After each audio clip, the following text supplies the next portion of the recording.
Nous voici de retour avec les cadeaux de service et on va continuer notre discussion sur les talents.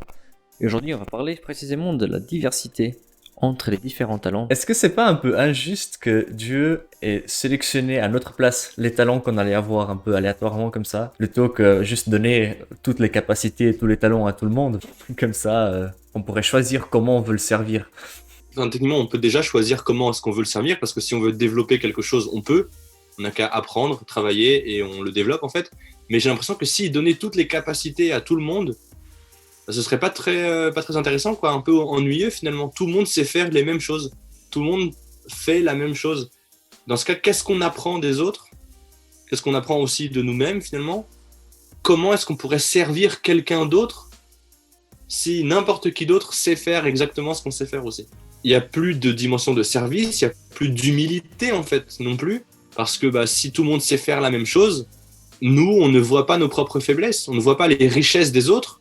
Et alors, on arrête de se dire, en fait, lui, il peut en fait m'apprendre plein de trucs. On arrête de se dire, ça, je ne sais pas faire.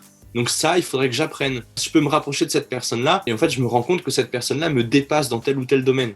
Et on arrête aussi de rendre grâce pour les talents qu'on a et que Dieu nous donne. On arrête d'être humble vis-à-vis de Dieu, en fait. On arrête de reconnaître nos propres richesses.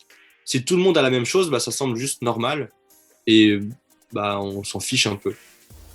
Tant mieux en fait qu'il y ait cette diversité-là, c'est une richesse, on peut en faire profiter les autres. Effectivement, Dieu crée comme il veut, mais j'ai l'impression que c'est des dons qu'il fait à chaque personne en particulier, qu'il a un projet pour chaque personne en particulier, et qu'il n'y a pas une seule manière d'être saint en fait. Il n'y a pas un être humain qui est exactement identique à un autre, il n'y a pas deux mêmes manières d'être saint. Il n'y a pas deux mêmes manières de servir Dieu. Toujours des chemins de vie différents, et c'est toujours autant plus de richesse, quoi. C'est ces différences qui nous unissent en fait.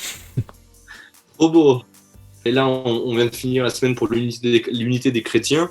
J'ai suivi une retraite comme ça, où il y a à chaque fois une personne, toujours des chrétiens, quoi, témoignait. C'était une fois un anglican, une fois un évangélique, une fois un catholique, une fois un orthodoxe. En fait, à chaque fois, on peut se concentrer soit sur les différences, soit en ce qui rassemble. Et à ce moment-là, toutes les différences, c'est juste de nouvelles richesses, parce qu'on se rend compte que dans tous les cas, ces gens-là, ils sont chrétiens.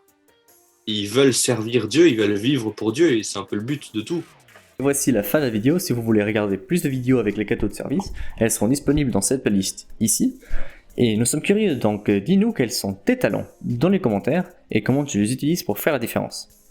Merci d'avoir regardé et fais la différence, toujours.